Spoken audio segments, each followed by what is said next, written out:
rentable qu'on le souhaite. Donc comment trouver cette source de motivation là pour continuer, bien qu'on ne soit pas encore riche avec son business. J'ai commencé par un bac C au lycée Sainte-Marie. Après j'ai rejoint l'INPH où j'ai obtenu 2 diplômes, un diplôme de technicien supérieur en moteur et un diplôme d'ingénieur mécanique et équipement motorisé. Donc,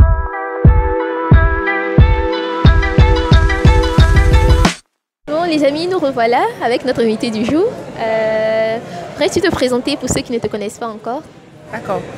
Bonjour, bonsoir, selon le moment auquel vous verrez la vidéo. Donc, je suis Christelle Sayou, épouse Amon Dabi, ingénieure mécanique de formation, en ce moment responsable commercial à General Electric, une entreprise dans le domaine de l'énergie. Et je suis également entrepreneur à temps partiel avec la librairie Christian Books qui commercialise des livres en anglais sur le développement personnel et la spiritualité. Nous avons 5 ans d'existence. Nous avons démarré le 19 novembre 2017. Donc ça a fait 5 ans il n'y a pas longtemps. Waouh, c'est magnifique, c'est très intéressant. Alors, bon, comment est-ce que tu fais pour arriver à ce niveau, ingénieur, entrepreneur, même si c'est à temps partiel, quel est ton parcours? Je veux dire que les choses sont venues étape par étape. Je ne suis pas devenue d'un seul coup ingénieur, entrepreneur, employé. Non, ça a été étape par étape. Bien entendu, j'ai eu mes diplômes au fil du temps. Donc, j'ai commencé par un bac C au lycée Sainte-Marie. Après, j'ai rejoint l'INPH où j'ai obtenu 2 diplômes. Un diplôme de technicien supérieur en moteur et un diplôme d'ingénieur mécanique et équipement motorisé. Donc, premier diplôme 2014, deuxième 2017. Par la suite, j'ai rejoint une entreprise, donc General Electric. Et même à l'intérieur, j'ai fait aussi mon petit bonhomme de chemin jusqu'à occuper la fonction que j'occupe en ce moment. Et pour la librairie, ça a commencé, comme je disais, en 2017. Et donc, j'étais en fin d'études. Et c'est venu d'une envie de communiquer quelque chose aux autres. Peut-être que je vais donner plus de détails tout à l'heure. Donc, ça a été étape par étape. Ce n'est pas venu du jour au lendemain, bien évidemment. Voilà, très bien. Alors, déjà, tu as commencé à amorcer la question qui suit. Donc, qu'est-ce qui t'a vraiment donné l'envie d'entreprendre? Qu'est-ce qui t'a motivé à vraiment entreprendre? Parce que tu aurais pu simplement être salarié, mais tu as voulu rapporter ta touche, particulièrement pas une librairie.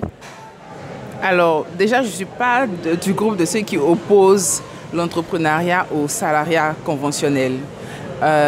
Pour moi, l'entrepreneuriat a commencé par le désir, comme je disais, de communiquer quelque chose aux autres. Donc, d'aider les francophones à rester au contact de l'anglais via la lecture. J'ai commencé à lire en anglais en 2015 et je me suis rendu compte que ça m'apportait beaucoup parce que ça m'aidait à développer mon vocabulaire, à rester au contact de la langue.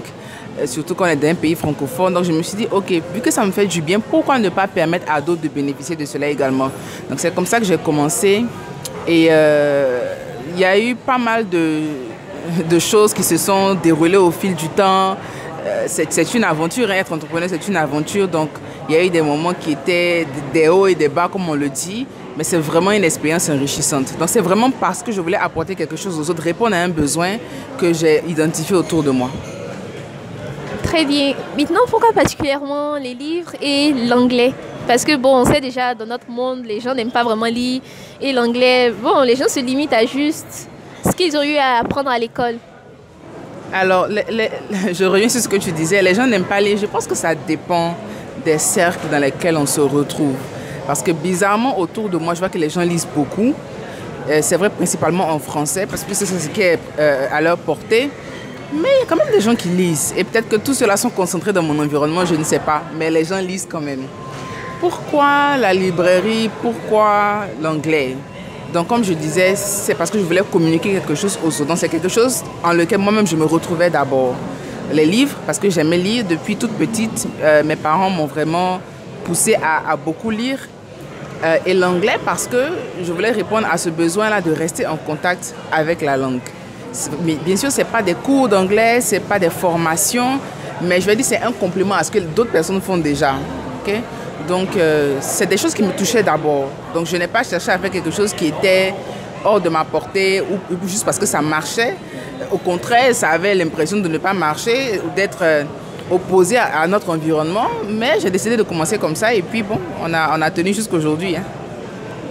Magnifique. Alors, suite à ça, on peut voir sur les réseaux sociaux que vous organisez, votre librairie organise des événements et tout. Pourrais-tu un peu en parler? Donc, on a 3 types d'événements. On n'a pas commencé forcément au début, mais c'est venu aussi suite à des idées qu'on a reçues ou des choses qu'on a eu envie d'implémenter et surtout permettre aux gens d'avoir un contact physique avec la librairie puisqu'on est en ligne. Donc on a commencé par des afterworks qui étaient au départ en français. C'était plus sous la forme de moments de networking avec intervention sur un thème de développement personnel. Mais l'afterwork en 2018 en français est passé en 2021 en anglais. Parce qu'on a voulu changer un peu. Je pense qu'on avait un peu peur de faire des afterworks 100% anglais, mais on a décidé de se lancer et puis on a vu que ça marchait. Donc on a le prochain afterwork justement dans le mois de décembre. Le deuxième type d'événement qu'on a démarré aussi, je dirais 2 ans après le lancement de la librairie, c'est des cafés littéraires. Puisque on a une librairie, donc on s'est dit il faut bien qu'on ait des cafés littéraires. Jusque-là, on les a tenus en français pour ne pas indisposer la plupart des gens. C'est vrai que les livres sur lesquels on échange en général est en anglais, mais les interventions se déroulent en français. Et on a également des matinées de motivation dans les universités, donc dans le but vraiment d'aider les étudiants à se rendre compte de l'importance de l'anglais. Trop de personnes arrivent dans le monde professionnel et se rendent compte que c'est un frein pour eux. Donc, il y a quand même des oreilles qui écoutent. Tout le monde n'a pas caillou dans son oreille, comme on dit. Donc, pour ceux vraiment qui sont prêts à faire les efforts, on s'est dit, on va quand même aller vers les étudiants. Et on leur parle de l'importance de l'anglais. On a des sessions pratiques qu'ils aiment beaucoup. On a des interventions également sur un point du développement personnel. Et franchement, les écoles qu'on a eu à visiter jusque-là ont été satisfaites et ont aimé le concept. Et le troisième type d'événement qu'on organise, c'est ce qu'on appelle Read Lovers Day, qui est une journée de motivation annuelle au cours de laquelle on a des expositions, des panels, différentes activités interactives. Et du coup, voilà un peu les 4 activités qu'on organise. Waouh, c'est magnifique. Et tout ça, niveau gestion du temps. Parce qu'au début, dans la présentation, tu as eu à dire que tu es épouse, donc peut-être que tu es mère et tout. Comment est-ce que tu fais pour t'organiser par rapport à ça? Je dirais qu'à chaque jour suffit son effort. C'est jamais acquis, c'est jamais trop facile ou trop difficile. C'est le juste milieu. Ça demande beaucoup de discipline. Quand je commençais, j'étais célibataire, j'avais mon temps, je pouvais faire ce que je voulais de mon temps. Mais maintenant, j'ai d'autres... comment on va dire? Il y a d'autres choses qui me demandent. Donc s'occuper de la maison, de mon mari, de mon fils. Donc ça demande vraiment l'organisation. Discipline, organisation et puis la volonté de toujours faire ce qu'on doit faire. Voilà. C'est pas toujours évident, c'est clair. À certains moments, la fatigue prend le dessus. À d'autres moments, la démotivation prend le dessus. Parce que qui dit fatigue dit le cerveau qui commence à relâcher. Mais pour moi, en tout cas, avec la prière, on y arrive. Donc, ça demande beaucoup, beaucoup d'efforts.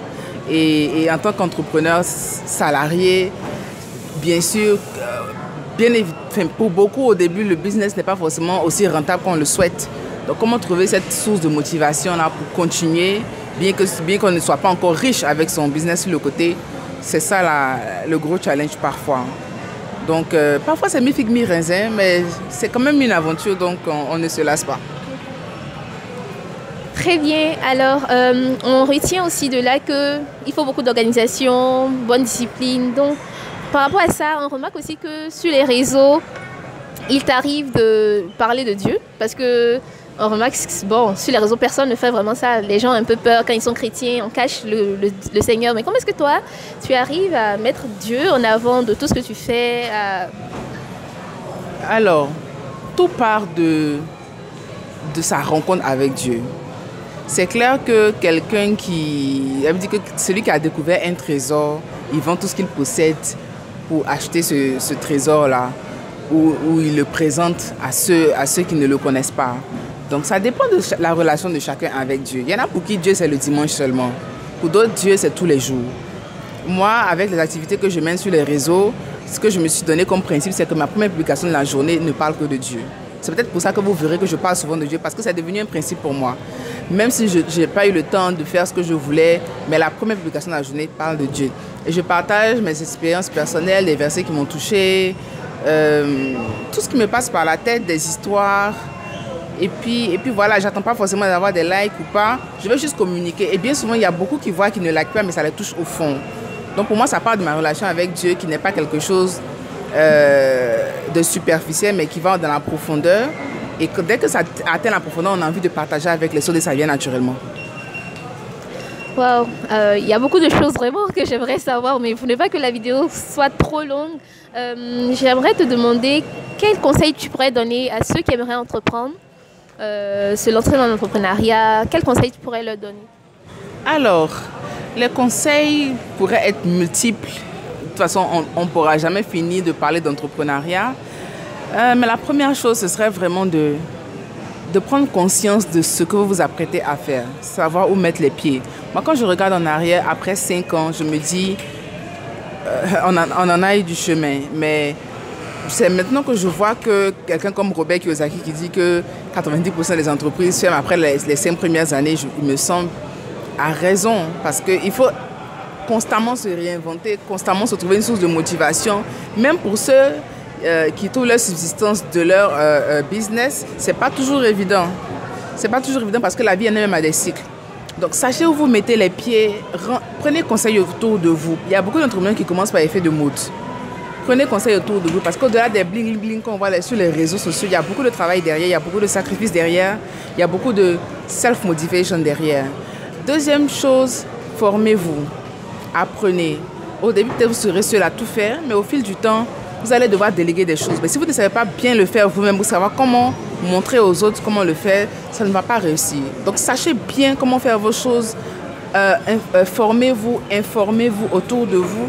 Et puis, la troisième chose, c'est, comme le disent les anglophones, do it afraid. Même si vous avez peur de vous lancer, lancez-vous. Même si vous avez peur du changement, essayez le changement. Faites quelque chose de nouveau. Innovez. Apportez quelque chose dont les gens ont besoin. Parce que commencer quelque chose qui a été vu ça et là, qui marche, c'est bien. Au début, ça va marcher parce que c'est dans la tendance.